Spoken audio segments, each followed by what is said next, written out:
తిరిగే కాలు తిట్టే నోరు ఊరికే ఉండవంటారు పెద్దలు.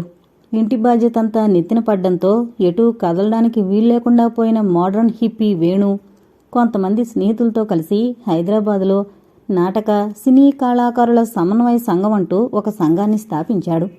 దాని ముఖ్యోద్దేశం సినీ కళాకారులకు, నాటక కళాకారులకు సన్నిహిత సంబంధం కలగజేయడమేగాక ఒకరికొకరు సహాయపడుతూ కేవలం కళారాధంతో పాటు ప్రజాసేవ చేయాలనే సంకల్పం.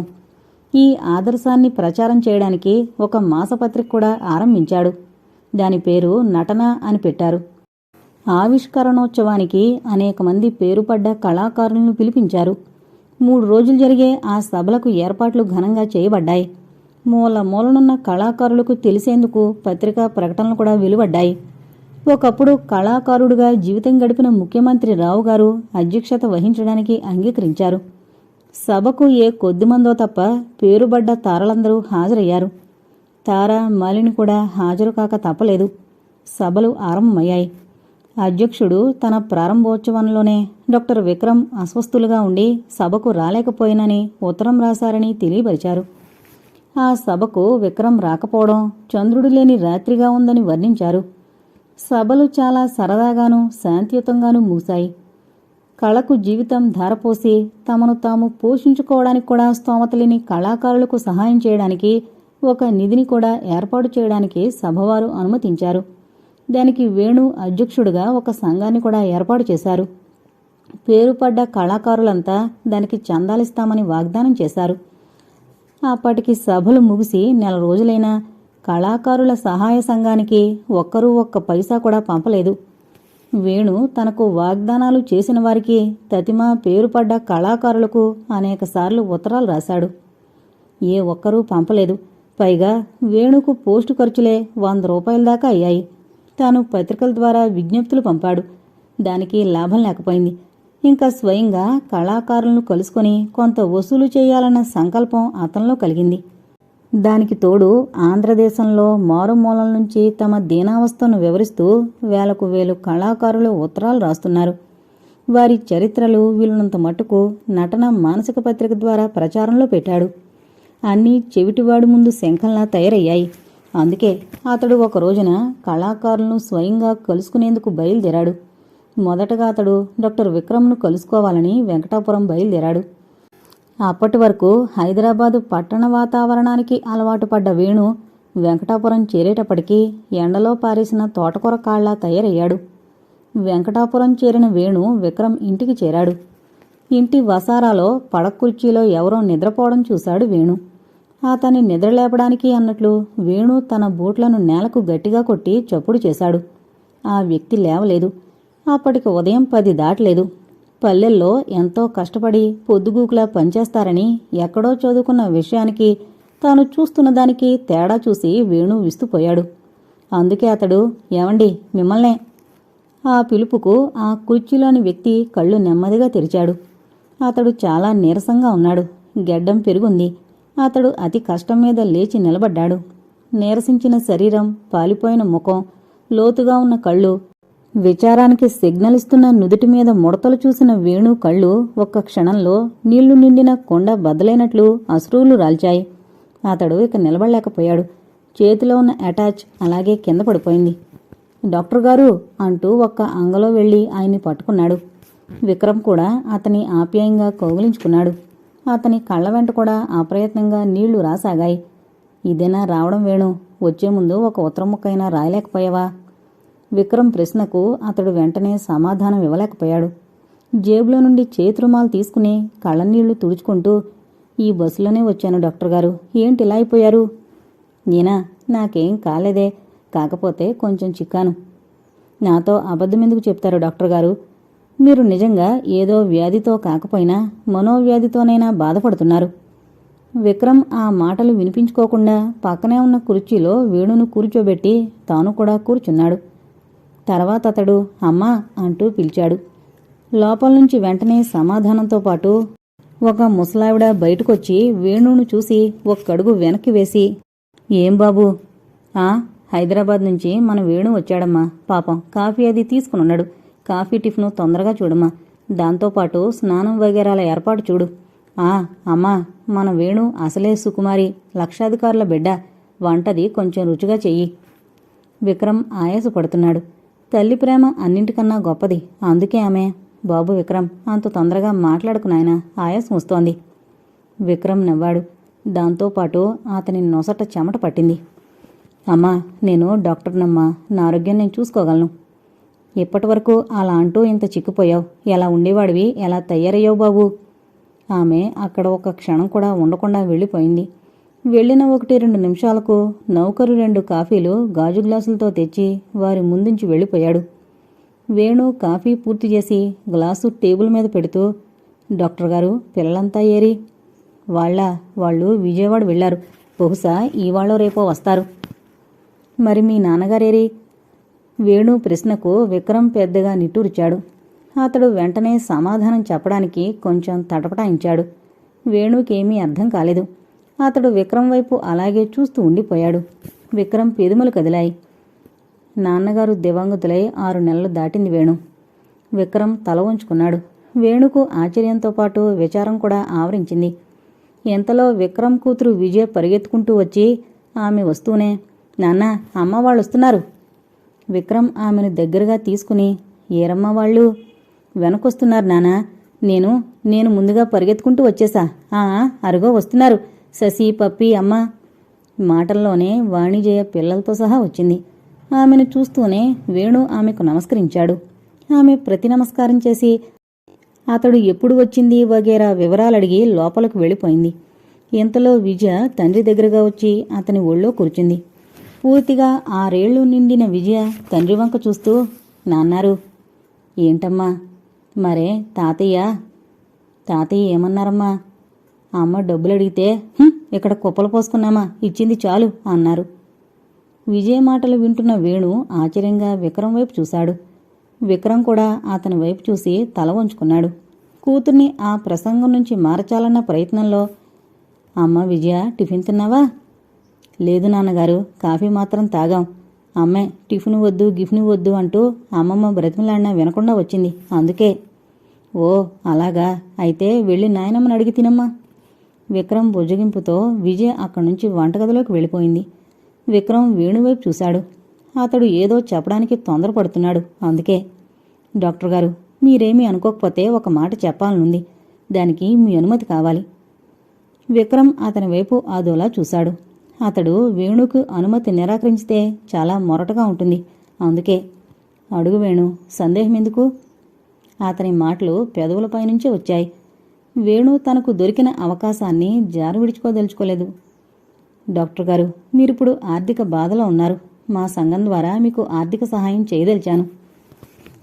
ఇంకా విక్రమ్ నవ్వాడు. ఆ నవ్వులో ఎంతో బాధ కనిపించింది. అతడు వేణువైపు అలాగే 2-3 నిమిషాలు చూశాడు. వేణు ఆ చూపులు ఇంక సహించలేకపోయాడు. అందుకే అతడు, నిజం డాక్టర్ గారు, నా మాట నమ్మండి. మీ దగ్గర చందా వసూలు చేద్దామనొచ్చాను. కానీ మీ పరిస్థితి అర్థమైన తర్వాత చందాకు బదులు సహాయం చేయడమే మంచిదనిపించింది. వేణు, నాకెందుకయ్యా సహాయం? లోకంలో కళాకారులు దిక్కు లేకుండా బాధపడుతున్నారు. వారికి సరైన పని కల్పించండి.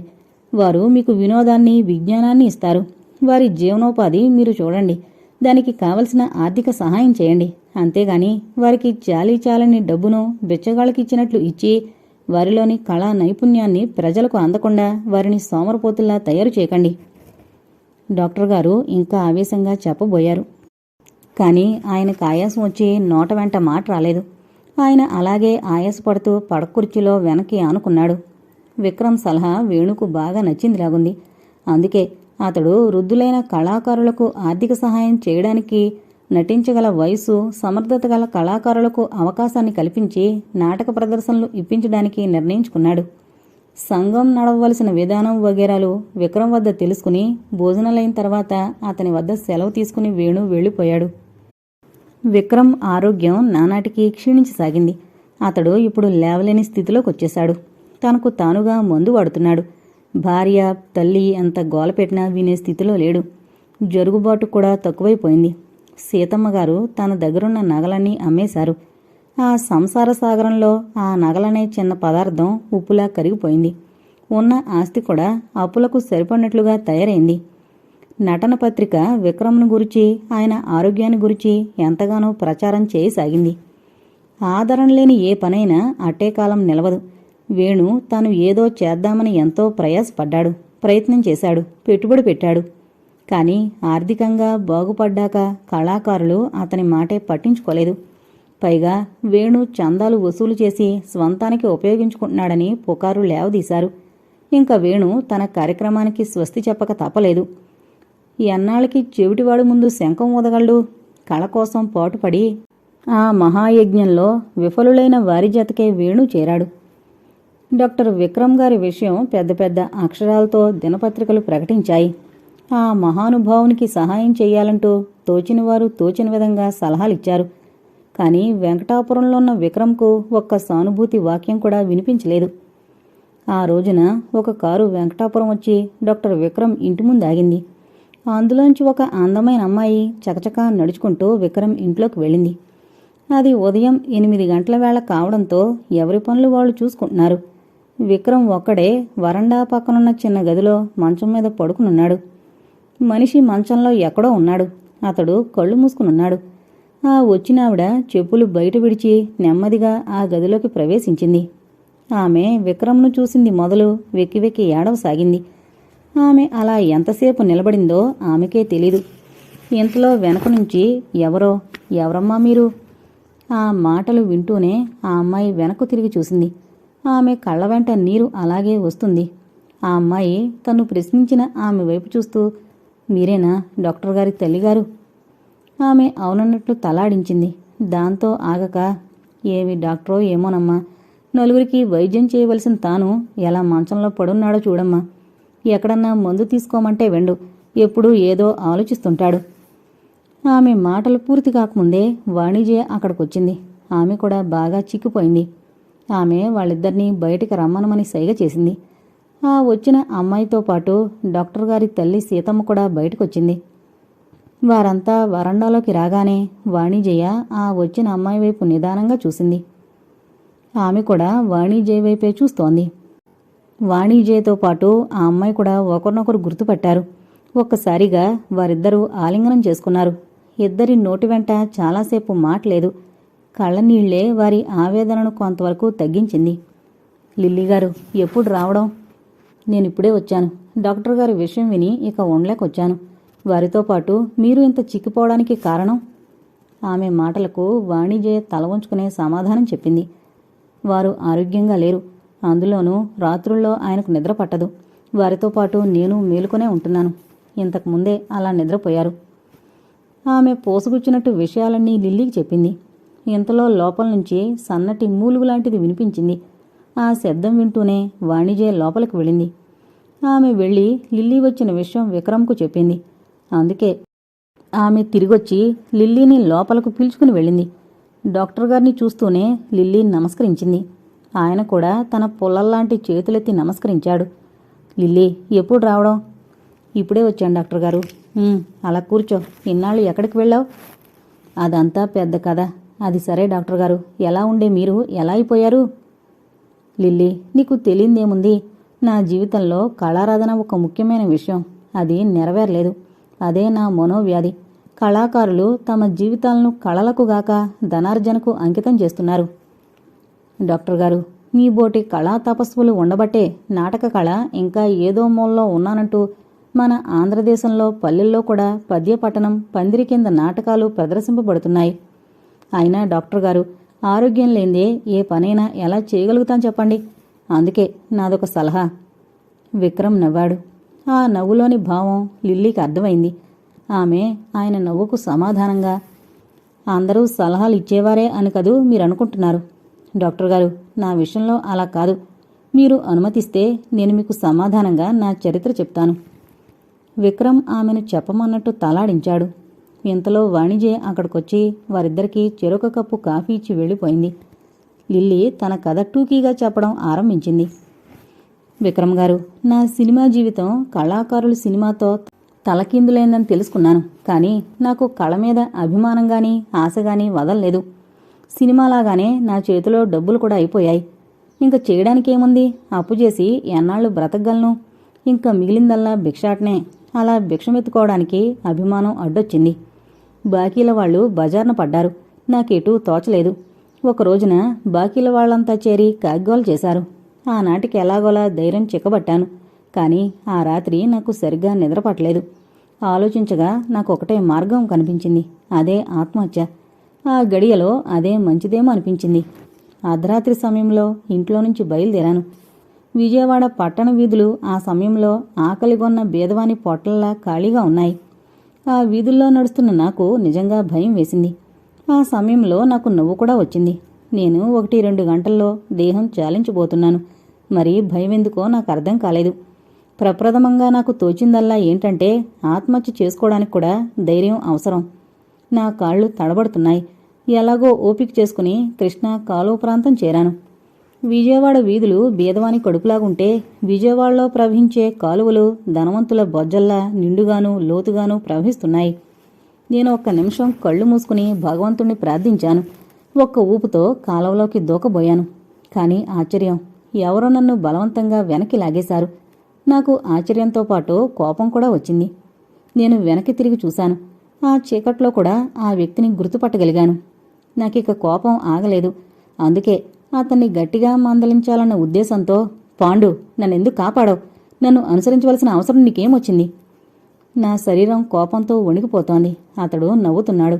ఆ నవ్వు నాకు తుపాకీ దెబ్బల్లా తగలసాగాయి. పాండు! నేను పెద్దగా అరిచాను. ఎవరిచ్చారు ఈ అధికారం? పో, దూరంగా పో. ఇంక నన్ను ప్రశాంతంగా జీవితం చాలించిని, పో. పాండు కదల్లేదు.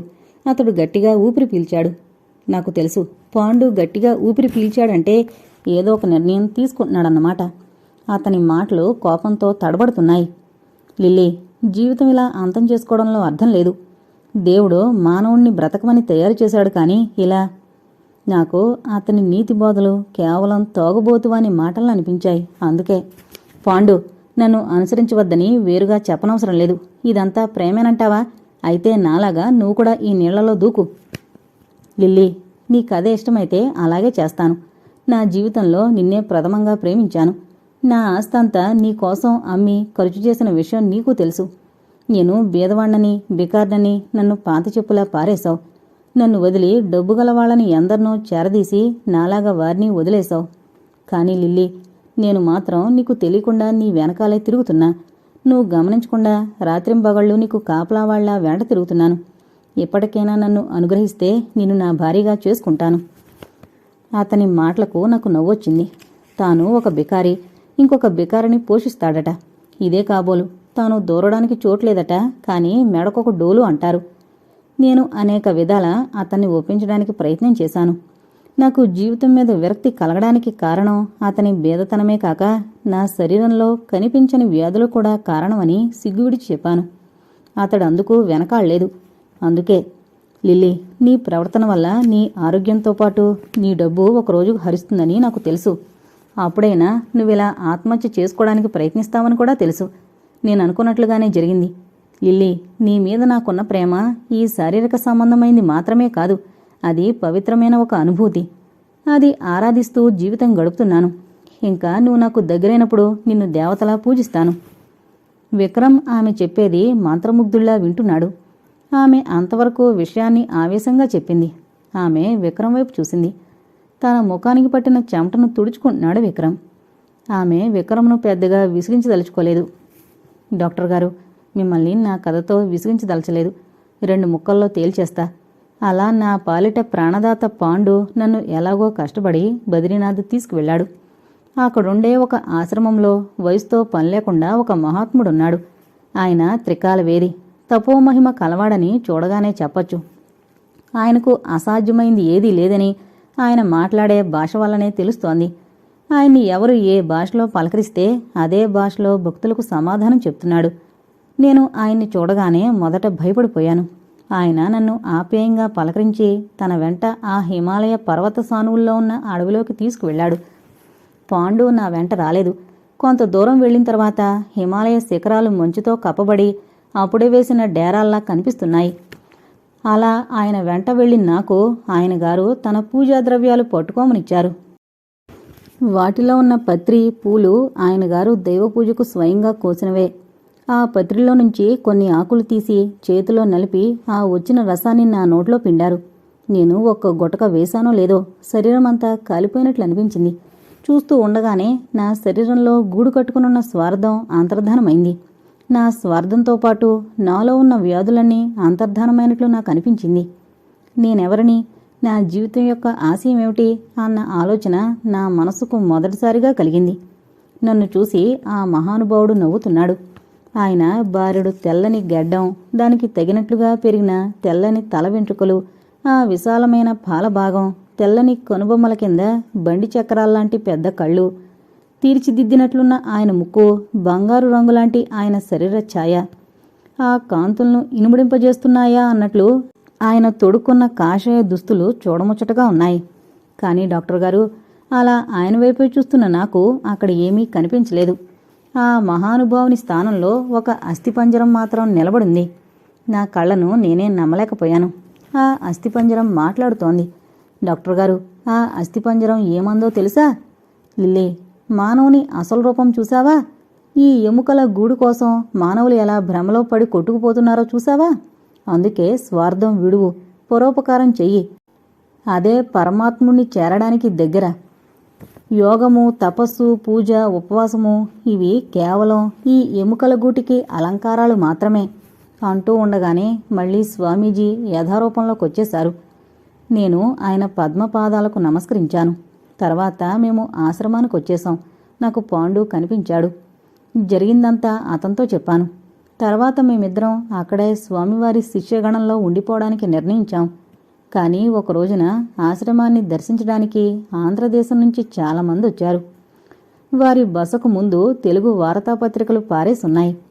ఆ దారి వెంట వెళుతున్న నాకు తెలుగువారిని చూసిన దానికన్నా తెలుగు లిపి చూడగానే ఎందుకో ఒక విధమైన ఆనందం కలిగింది.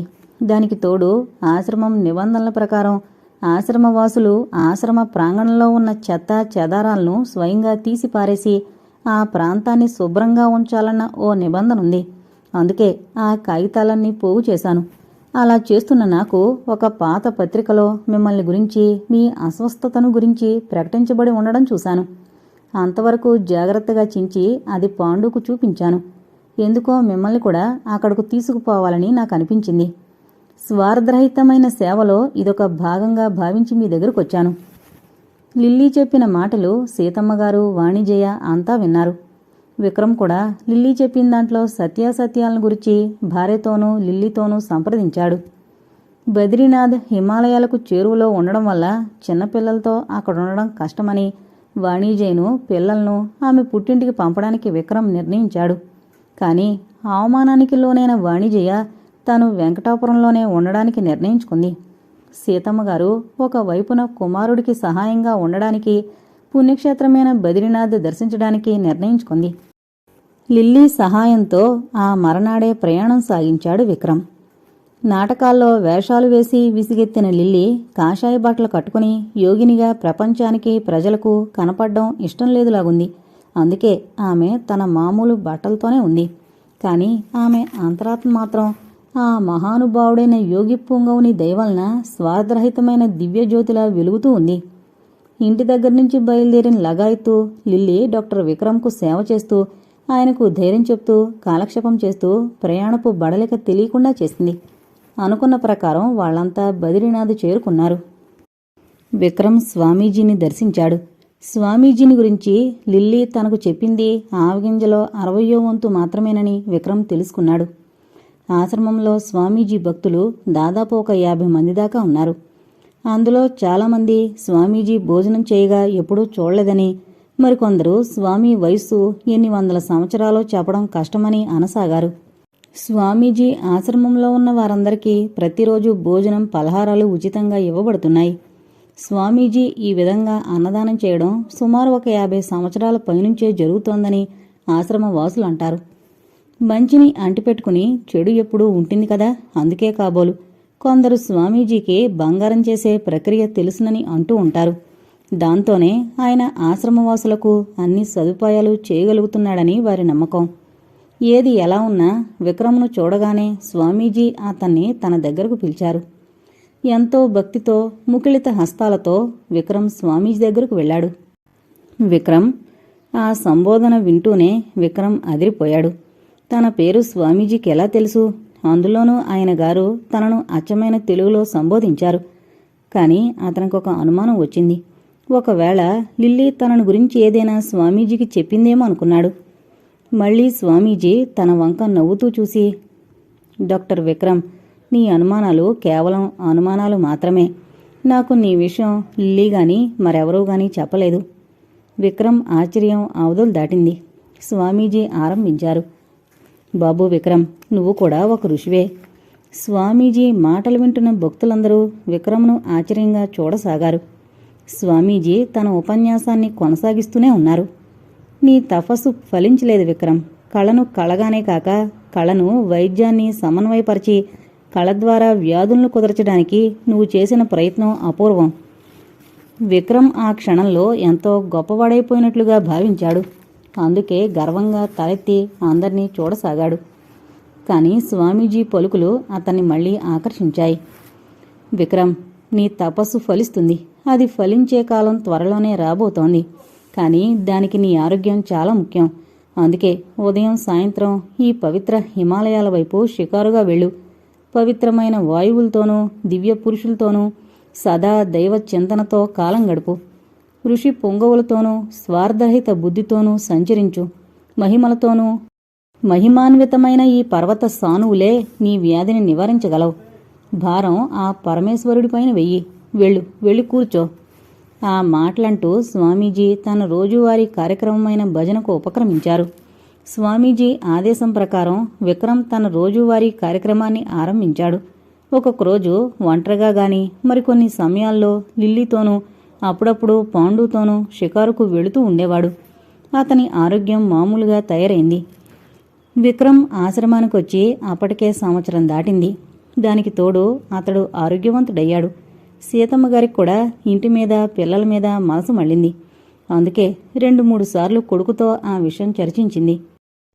స్వామీజీ ఆజ్ఞ రాగానే అలాగే ఇంటికి వెళదామంటూ తల్లిని సమాధానపరచసాగాడు విక్రమ్. ఒకరోజు సాయంత్రం విక్రమ్ మామూలుగా షికారుకు బయలుదేరాడు. అతని వెంట లిల్లీ, పాండులు కూడా బయలుదేరారు. వారంతా ఒక చక్కని ప్రదేశంలో కూర్చున్నారు. అక్కడున్న చెట్లు అనేక రంగుల పూలతో నిండున్నాయి. అనేక రకాలైన సువాసనలు వాటి నుంచి వస్తున్నాయి. ఆ పచ్చని చెట్ల వెనుకగా హిమాలయ పర్వతాలు మదపు ఏనుగుల్లా నిలబడున్నాయి. ఆ ఏనుగుల తలల మీద తెల్లని టోపీలు పెట్టారా అన్నట్లు మంచు ఆ శిఖరాగ్రాలను కప్పి ఉంచాయి. పచ్చని చెట్లకున్న రంగురంగుల పూలు ఆ తెల్లని మంచు కొండల మీద ప్రవహిస్తున్న ఇంద్రధనస్సు అనిపించేలాగున్నాయి. అప్పటి వరకు ప్రశాంతంగా ఉన్న వాతావరణం ఒక్కసారిగా మారిపోయింది. పెనుగాలి వీస్తోంది. ఆశ్చర్యం, ఆ పెనుగాలిలో స్వామీజీ అక్కడికొచ్చారు. ఆ ప్రకృతి దృశ్యాన్ని చూస్తూ ఆనందంలో మునిగిపోయిన వాళ్లకు సమీపంగా స్వామీజీ రాగానే వారంతా లేచి నిలబడ్డారు. గాలివేగం అధికమైంది. తమపైన కప్పుకున్న కాషాయ వస్త్రాన్ని ఆయన గారు గట్టిగా పట్టుకోవడానికి ప్రయత్నించారు. కానీ అది ఆయన చేయి జారి గాల్లోకి ఎగిరిపోయింది. స్వామీజీ అలా చూస్తూ నిలబడ్డారు. కానీ విక్రమ్ ఆ వస్త్రాన్ని తీసుకురావడానికని దాని వెంట పరిగెత్తాడు. అది చూసి స్వామీజీ, విక్రమ్, పరిగెత్తకు, ప్రమాదం. ఆ వస్త్రం పోతే పోయింది. మిమ్మల్ని ప్రమాదం నుంచి తప్పించడానికే నేనొచ్చాను. స్వామీజీ మాటలు విక్రమ్కు వినిపించలేదు. ఇంతలో ఆకాశంలో తళుక్కున మెరిసింది. దాని వెంటనే భయంకరంగా ఉరిమి పిడుగుపడ్డట్లు శబ్దమైంది. విక్రమ్ అలాగే పరిగెత్తుతున్నాడు. ఆ వస్త్రం గాలిలో అలాగే ఎగిరిపోతోంది. స్వామీజీ విక్రమ్ను పేరుతో గట్టిగా అరుస్తూ ఆయన కూడా అతని వెంట పడ్డాడు. ఆ శబ్దానికి ఆ పర్వత శిఖరాల మీద పేరుకొని గట్టిపడ్డ మంచుకొండొకటి అలాగే కిందకి జారొస్తోంది. స్వామీజీ విక్రమ్ను ఉద్దేశించి అరుస్తున్నాడు. విక్రమ్, ప్రమాదం, వెనకిరా. ఆ మంచుకొండ ఇటే వస్తోంది. నిన్నే విక్రమ్. విక్రమ్కు స్వామీజీ అరుపు వినిపించలేదు. మంచుకొండ పెద్ద చప్పుడు చేస్తూ మంచుకొండ వారి మీదకే దొర్లుతోంది. అది చూసిన పాండు, లిల్లీ చేయి పట్టుకుని చాలా వేగంగా బద్రీనాథ్ వైపు పరిగెత్తారు. కానీ వారు వెనక్కి తిరిగి స్వామీజీని గాని విక్రమ్ని గాని చూడలేదు. కానీ ఆ హిమాలయ పర్వతాల్లో స్వామీజీ ఏదో గొంతు ప్రతిధ్వనించింది. విక్రమ్, ప్రమాదం, వెనకిరా. ఆ మంచుకొండ ఇటే వస్తోంది. నిన్నే విక్రమ్. అవే మాటలు అనేక కోణాల నుంచి అనేక విధాలుగా ప్రతిధ్వనిస్తున్నాయి. మంచుకొండ విక్రమ్ పైన, స్వామీజీ పైన పడి ఆగిపోయింది. దాంతోపాటు స్వామీజీ పిలుపు కూడా ఆగిపోయింది. లిల్లీ, ఆమెతో పాటు పాండు కూడా స్వామీజీతో పాటు విక్రమ్ ఆ మంచుకొండ కింద జీవసమాధి కావడం కళ్ళారా చూశారు. ఈ వార్త నిమిషంలో బద్రీనాథ్ పట్నమంతా పాకింది. కనీసం ఆ మంచుకొండ కరగడానికి 6 నెలలైనా పట్టవచ్చునని అక్కడి వారు అంచనా వేశారు. ఈ వార్త పత్రికల్లోనూ రేడియోల్లోనూ ప్రచారం చేయబడ్డాయి. విక్రమ్ భార్యకు అనేక సానుభూతి పత్రాలొచ్చాయి. ఇంకా సంసారంతో సంబంధం లేని స్వామీజీని తలచిన వారే లేకపోయారు. ఆయన తరపున సానుభూతి పత్రాలు అందుకోవడానికి కూడా ఎవరూ లేరు. విక్రమ్ తల్లి సీతమ్మగారు కూడా వెంకటాపురం చేరుకున్నారు. విక్రమ్ కుటుంబానికి సహాయార్థం ఒక నిధిని తయారు చేద్దామని కళాకారులు నిర్ణయించుకున్నారు. నిధి వసూలుకు నాటకాలు, చందాలు వసూలు చేయడానికి నిర్ణయించుకున్నారు. పెద్ద పెద్ద బహిరంగ సభలు ఏర్పాటు చేసి అందులో డబ్బాలతో చందాలు వసూలు చేయడానికి నిర్ణయించుకున్నారు. తారలాంటి కళాకారులు తమకు విక్రమ్ అస్వస్థతగా ఉన్నాడని, కుటుంబ పోషణే చాలా కష్టంగా ఉందని తెలీదంటూ పత్రికా ప్రకటనలు చేశారు. నిజంగా విక్రమ్ ఆర్థికంగా బాధపడుతుంటే తనకు ఏమాత్రం తెలిసినా ఆయనకు తన సినిమాలో ఛాన్సు ఇప్పించుండేవాణ్ణని జయరాం తోటి కళాకారులు బాహాటంగా వేదికలకి ఉపన్యాసాలిచ్చారు. ఇంతకు నిధి వసూలు చేయడం పూర్తయింది. నిధి కమిటీ వారు నిధి మొత్తం వసూలు లెక్క చూసి దాదాపు 20,000 అంచనా వేశారు. కానీ కమిటీ ఖర్చులు, ఇతర ఖర్చులు 12,000 దాకా అయినట్లు, పోగా 8,000 మిగులు సొమ్ము బహిరంగ సభలో వాణిజ్యకు అందించేటట్లు ఏర్పాటు చేయబడింది. ఆ విషయం వాణిజ్యకు తెలియజేశారు. ఈ విషయం తెలిసిన సీతమ్మగారు, అమ్మా వాణి, ఏదో నిదంటూ వసూలు చేసి నీకు 10 మందిలో ఆ డబ్బిస్తామంటూ ఆ సంఘం వారు నిర్ణయించారు. నీ ఉద్దేశమేమిటమ్మా? వాణిజ్య పెద్దగా నిట్టూర్చింది. ఆమెలోని ఆవేదన ఒక్కసారిగా మాటల రూపంలో బయటపడింది. అత్తయ్య, కోట్లకు విలువైన నా భర్త పోగా ఈ చిల్లర డబ్బులు నన్ను నా పిల్లలను బ్రతికిస్తాయా? ఆయన గొప్పతనాన్ని కళాకారులు 8,000 విలువ కట్టి నాకిస్తున్నారంటే నవ్వాలో ఏడవాలో అర్థం కావడం లేదు. ఆయన గారి ఆదరణ వల్ల ఆర్జించిన లక్షలకు లక్షల డబ్బు దాచుకుని ఆయన పేరు చెప్పి చందాలు ఎత్తిన డబ్బుకు నేనాశించను. కాకపోతే ఆంధ్ర నాటక కళకు తన సర్వస్వాన్ని ధారపోసిన మహనీయుని భారీగా బేదరికాన్నైనా అనుభవించగలను గాని ఆ త్యాగమూర్తి కీర్తికి కళంకం తేదలచలేదు. కోడలు మాటలు వింటున్న సీతమ్మగారు కూడా ఆమెను సమర్థించకుండా ఉండలేకపోయారు. విరాళాన్ని తీసుకోవడానికి విక్రమ్ భార్య, తల్లి నిరాకరించారన్న విషయాన్ని విరాళాలు వసూలు చేసిన సంఘం తెలుసుకుంది. అందుకే వారు ఆ కళాకారుని కుటుంబానికి సహాయం చేయడానికి వసూలైన సొమ్ముతో విక్రమ్ సిమెంట్ విగ్రహాన్ని తయారు చేయించారు. దాన్ని విజయవాడలోని ఒక మారుమూల పార్కులో ప్రతిష్ఠించాం అనిపించుకున్నారు. విగ్రహం తయారుకు 4,000, ప్రతిష్టకు 4,000 ఖర్చు చూపించి సంఘం తన నిజాయితీని వెల్లడి చేసుకుంది. ఎన్నో కష్టనష్టాలకు గురయ్యి, ఎన్నో బాధలు పడి, ఎన్నో సంవత్సరాలు నిద్రాహారాలు లేకుండా కృషి చేసిన ఆ ఆదర్శమూర్తిని, అతని సేవను ఆంధ్రదేశం అంతలోనే మరిచిపోయింది. 3 నెలల కాలం అంతరించిపోయింది. కానీ ఒకరోజున దినపత్రికల్లో పతాక శీర్షికలతో బద్రీనాథ్ మంచుకొండ ప్రమాదంలో మరణించారన్న స్వామీజీ డాక్టర్ విక్రమ్ బ్రతికే ఉన్నారని ప్రకటించబడింది. వారు ఏ విధంగా బ్రతికి బయటపడ్డ సంగతి ఆల్ ఇండియా రేడియో వారు ఆ రోజు ప్రసారం చేస్తారని కూడా ప్రకటించబడింది. ఆ విషయాన్ని డాక్టర్ విక్రమ్ స్వయంగా ప్రసంగిస్తారని కూడా వివరాలు తెలపబడ్డాయి. అనుకున్న ప్రకారం రేడియోల దగ్గర జనం గుంపులు గుంపులుగా కూడి విక్రమ్ చెప్పబోయేది వినాలని కుతూహలపడసాగారు. రేడియోల్లో విక్రమ్ గొంతు ఖంగున మోగింది. సోదర ఆంధ్ర ప్రజానీకానికి నా నమస్కారాలు. మా పట్ల ఆదరాభిమానాలతో ఆల్ ఇండియా రేడియో ఢిల్లీ సంఘం వారు నాకు ఈ అవకాశం కల్పించి, నేను శ్రీ స్వామీజీ ఎలా ప్రమాదం నుంచి తప్పించుకుని బయటపడింది స్వయంగా చెప్పే అవకాశం నాకు కల్పించినందుకు వారికి నా ధన్యవాదాలు.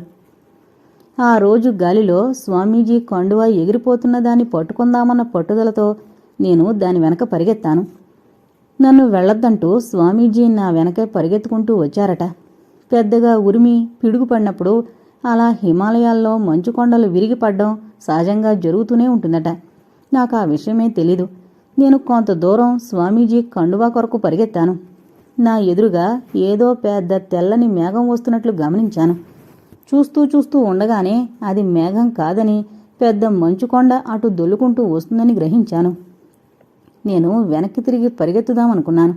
కానీ మహావేగంతో అటే వస్తున్న ఆ మంచు పర్వతాన్ని చూస్తూ బ్రతుకు మీద ఆశ వదులుకుని అలాగే నిలబడి చూస్తూ ఉండిపోయాను. పరిగెత్తాలని ప్రయత్నం చేసినా నా కాళ్ళు కదల్లేదు. ఎంతలో నా చెయ్యి పట్టుకుని ఎవరో పక్కకు లాగినట్లుగా గ్రహించి వారెవరా అని చూశాను. సాక్షాత్తు స్వామీజీయే నన్ను ఒక పక్కకు లాక్కుంటూ వెళ్ళిపోతున్నారు. పర్వతంలాగున్న ఆ మంచుకొండ మా మీద పడనే పడింది. నేను నా ఆఖరి క్షణాలు లెక్క వేసుకోసాగాను. కానీ ఆ పర్వతం మా పైనుంచి వెళ్ళింది. అప్పటికి గాని నేను స్వామీజీ ఒక పెద్ద గుంట్లో ఉన్నట్టు తెలుసుకున్నాను. మాకు చుట్టూ బండరాళ్ళు, దానిపైన మూత పెట్టినట్లుగా మంచు కొంత మూత పడింది. ఈ చిన్న ప్రదేశంలో గాలి ఎంతోసేపు ఉండేటట్లు లేదు. నేను అతి దీనంగా ఆశలన్నీ వదులుకుని స్వామీజీ వైపు చూశాను. స్వామీజీ అంత ప్రమాద పరిస్థితిలో కూడా నవ్వుతున్నారు. విక్రమ్, విచారపడుతున్నావా? స్వామీజీ మాటలు నాకు ఆశ్చర్యాన్ని కలిగించాయి. నేను ధైర్యంగా, విచారపడక చేసేదేముంది స్వామీజీ, ఈ జీవ సమాధిలో ఉండి కూడా సంతోషించగల శక్తి నాకు లేదు. అయితే ఏం చేద్దామంటావు? నాకు స్వామీజీ మాటలకు కోపం వచ్చింది. ఆయన వైపు కోపంగా చూస్తూ ఉండిపోయాను. కోపానికి ఇది సమయం కాదు విక్రమ్. ఏదో విధంగా తప్పించుకునే మార్గం ఆలోచించాలి. మనకు గాలి, ఆహారం ముఖ్యం కదా. అవునున్నట్లు తలాడించాను. అయితే సరే, ఇందులో గాలి మనిద్దరికీ ఒక రోజు కన్నా ఎక్కువ రాదు. అందుకే నేను ఊపిరి పీల్చడం ఈ నిమిషం నుంచే మానేస్తాను. అప్పుడు నీకు గాలి 2 రోజులకు సరిపోతుంది. నాకింకా స్వామీజీ మాటలు చిరాకు కలిగిస్తూనే ఉన్నాయి. ఒకవైపున ఎముకలు కొరికే చలి, రెండో వైపున ఆహారం లేదు. ఎలా బ్రతకడం? గాలి పీలుస్తూ కూర్చుంటే మనిషికి చాలా విషయాన్ని స్వామీజీ గ్రహించారు. త్రికాల వేదులకు ఇదొక లెక్క. విక్రమ్, ఇదిగో ఈ కమ్మళి కప్పుకో అంటూ స్వామీజీ నాకొక కమ్మళిచ్చారు. దాంతోపాటు కొన్ని పళ్ళు కూడా ఇచ్చి, విక్రమ్, ప్రస్తుతానికి ఇవి తిను, తర్వాత విషయం తర్వాత చూసుకుందాం. అప్పటి వరకు తన వద్ద ఏమీ లేని స్వామీజీ ఇవివ్వడం నాకు ఆశ్చర్యాన్ని కలిగించింది. కానీ నాకు వెంటనే ఒక సందేహం కూడా కలిగి దాన్ని నాలో దాచుకోలేక, స్వామి, మీ మహిమ వల్ల కంబళి, పండ్లు అన్నీ ఇవ్వగలుగుతున్నారు. మీ మహిమ వల్ల మనం బయటపడే ఉపాయం చూడకూడదా స్వామి? ఆ మాటలకు స్వామీజీ పెద్దగా నవ్వారు. ఆయన సహజ ధోరణిలో మాట్లాడసాగారు. విక్రమ్, కర్మ సిద్ధాంతాన్ని నమ్ముతావా? అదేంటో నాకు తెలీదు స్వామి. ఏ జీవైనా తాను చేసుకున్న కర్మ అనుభవించక తప్పదు. అందులోదే మనం ఈ మంచుకొండ కింద మనం జీవసమాధి కావడం. స్వామీజీ, ఈ పండ్లు, కంబళ్ల కన్నా 1-2 పొలుగులు, పారలు తెప్పించండి. పక్కనుంచి మార్గమైన తవ్వుకొని బయటపడదాం. అది అసాధ్యం విక్రమ్. మనం తవ్వలేనంత పెద్ద కొండ మన నెత్తినుంది. అయితే మనం ఇలా చావాల్సిందేనా? నేను కోపంగా అరిచాను. నాలో సహనం సన్నగిల్లిపోయినందుకు నేనే సిగ్గుపడ్డాను. స్వామీజీని క్షమాపణ వేడాను. ఆయన ప్రశాంతమైన ముఖం చూడలేక సిగ్గుతో తలదించుకున్నాను. ఆయన గారు ప్రేమగా నా తల నిమురుతూ, విక్రమ్, నేనొక భయంకరమైన సత్యాన్ని చెబుతాను, వినగలవా? నేను తలాడించక తప్పలేదు. అయితే విను. నీ ఆయువు ఈ ప్రమాదంతో సరిపోయింది. అందుకే కర్మ నిన్ను ఈ ప్రదేశానికి లాక్కొచ్చింది. ఆ మాట వింటూనే నా కళ్ళు తిరిగాయి. నాకు పిల్లలు, వాణిజ్య అంతా జ్ఞాపకమొచ్చారు. నా కళ్ళ వెంట అంత చలిలోనూ 2 వేడినీటి చుక్కలు రాలాయి. స్వామీజీ తిరిగి ఆరంభించారు. భయపడుతున్నావా విక్రమ్? నా ఆయుర్దాయంలో నీకు కొంతిస్తాను, సరేనా? దాంతో నువ్వు ఒక 50 ఏళ్లపాటు నిర్విచారంగానూ ఆరోగ్యంగానూ జీవించవచ్చు. నాలో తిరిగి ఆశాజ్యోతి వెలిగింది. కానీ ఆ జ్యోతి ఎంతో కాలం వెలగలేదు. 50 సంవత్సరాలు ఈ జీవసమాధిలో ఉండాలని స్వామీజీ ఆశయమా అనుకున్నాను. నేను అలా అనుకుంటుండగానే మా నెత్తినున్న మంచుగడ్డ కరిగిపోయి జలప్రవాహం ఒక్కసారిగా మా నెత్తిన పడింది. ఆ జలప్రవాహంలో నేను స్వామీజీ ఎటో కొట్టుకుపోతున్నాం. అంతా చీకటిగా ఉంది. స్వామీజీ నా చెయ్యి గట్టిగా పట్టుకుని ఉన్నారు. అలా ఎంతసేపు ఆ నీటిలో కొట్టుకుపోయామో నాకే తెలీదు. తూర్పు రేఖలు ఆకాశంలో కనిపించేసరికి మేము అంతలోతు నీళ్లల్లో లేమని తెలిసింది. మా కాళ్లకు భూమి తగులుతూ ఉంది. మేము నెమ్మదిగా నడుచుకుంటూ ఒడ్డు చేరి బట్టలవి పిండుకొని సూర్యుని లేలేత కిరణాలకు ఆరబెట్టాం. మా చుట్టూ చాలా ఎత్తైన పర్వతాలు. మంచుతో కప్పబడ్డ ఆ పర్వతాల మీద సూర్యుని లేత కిరణాలు బంగారు ఛాయను ఇస్తున్నాయి. ఆ పర్వతాలు నిజంగా మేలిమి పర్వతాల వలె నాకు కనిపించాయి. ఆ నీటి నుంచి ఒడ్డుపైకి రావాలంటే అక్కడ పర్వతాలు గోడల వలె 50-60 మీటర్ల ఎత్తున్నాయి. స్వామీజీ నడక సాగించారు. ఆయనతో పాటు నేను నడుస్తున్నాను. ఆయన ఉన్నట్టుండి, విక్రమ్, మనం ఎక్కడున్నామో తెలుసా? తెలీదన్నట్లు తల ఊపాను. మనం పవిత్ర గంగానది జలాల ఒడ్డునే నడుస్తున్నాం. మనం ఇలా 5-6 కిలోమీటర్లు నడిస్తే గాని పైకి వెళ్ళలేం. మనం ఆశ్రమానికి చేరడానికి కనీసం నెలైనా పట్టచ్చు. భయపడకు విక్రమ్, ఈలోగా మనకు చాలా పల్లెలు తగులుతాయిలే, నీకు ఆహారం దొరుకుతుందిలే అంటూ నన్ను చూసి నవ్వారు. అలా మేము తిరిగి ఆశ్రమానికి చేరేసరికి 2 నెలలు పట్టింది. విక్రమ్ రేడియో సంభాషణ పూర్తయింది. అది విన్న కొందరు అతన్ని అదృష్టవంతుడన్నారు. కళాకారులు సంతోషపడ్డారు. విరాళాలు వసూలు చేసిన సంఘం సభ్యుల అంతరాత్మ హాహాకారం చేయసాగింది. స్వార్థపరులైన కళాకారులకు విక్రమ్ రాక విషాదాన్ని కలిగించింది. విక్రమ్ సంసారంలో ఆశాజ్యోతి వెలిగింది. స్వామీజీ ఆశీస్సులతో విక్రమ్ ఇల్లు చేరి మళ్లీ డాక్టర్గా తన మానవ సేవ ఆరంభించాడు. 3 పువ్వులు 6 కాయలుగా ఆయన ప్రాక్టీసు అభివృద్ధి చెందింది. కానీ కళారాధన, దాంతో వైద్యాన్ని మేళవించి అసాధ్యమైన రోగాలను కూడా కుదర్చగల సమర్థత సంపాదించాడు విక్రమ్. ఈ కొత్త విధానాన్ని ప్రపంచ దేశాలు, ప్రఖ్యాత విజ్ఞానులు ప్రశంసించారు. ఒక రోజున వాణిజయ భర్త గదిలోకొచ్చింది. ఆయన హరిశ్చంద్ర నాటకంలో హరిశ్చంద్రుని భూమిక ప్రాక్టీస్ చేస్తున్నాడు. ఆమె అది చూసి, ఏమండి, ఇంకా హరిశ్చంద్రుడేనా? అన్ని కష్టాలెందుకండి ఆ నక్షత్రకుడికి? మన బ్యాంకు చెక్కు రాసిస్తే సరిపోలేదా? ఆయన బాకీకి చాలంతగా డబ్బుందిగా అని అంటూ ఉంటే విక్రమ్ ఆమెను ఆప్యాయతతో దగ్గరకు లాక్కున్నాడు. ఆమె మంత్రముగ్ధలా అతని ఒడిలో చేరిపోయింది. కాని ఇంతలో, అమ్మా, కారు రెడీగా ఉంది, మేం కాన్వెంట్కి వెళుతున్నాం, నాన్న టాటా అంటూ విజయ, శశి పాపలు కాన్వెంట్ డ్రెస్సులో ముచ్చటగా కనిపించి వెళ్ళిపోయారు. పిల్లల వైపు ఆప్యాయంగా చూస్తున్న వాణిజయ బొగ్గ మీద ఏదో తడి తగలడంతో ఆమె బొగ్గ మీద చెయ్యి వేయబోయింది. ఆమెకు విక్రమ్ తల దగ్గరలో ఉన్నట్లు అప్పటికి గాని గుర్తుకు రాలేదు. ఆమె సిగ్గుతో తల వంచుకుంది. ఇంతలో రేడియోలో ఏదో ప్రకటన వెలువడుతుంటే వాణిజయ, విక్రమ్ అది వినసాగారు. ఆ ప్రకటన ఒక స్త్రీ కంఠం నుంచి వెలువడుతోంది. ఇప్పుడు మీరు మధుర గాయని గానకోకిల ఎంఎస్ సుబ్బలక్ష్మి గారిచే త్యాగరాజు పంచరత్న కీర్తన ఎందరో మహానుభావులు శ్రీరాగం ఆది తాళంలో వింటున్నారు. ప్రకటన పూర్తి కాగానే రేడియోలో రాగాలాపన ఆరంభమైంది. ఆ రాగాలాపన వింటూ మైమరిచిన విక్రమ్ వైపు చూస్తూ వాణిజయ, ఎందరో మహానుభావులు, అందరికీ వందనములు అంటూ నవ్వింది. విక్రమ్ కూడా ఆమెతో పాటు నవ్వేశాడు. ఇంతటితో ఎందరో మహానుభావులు అనే నవల కంప్లీట్ అయిందండి. దయచేసి మన ఛానల్ను సబ్స్క్రైబ్ చేసుకోగలరు. అలాగే షేర్ చేయండి, కామెంట్ చేయండి, లైక్ చేయండి. Thank you.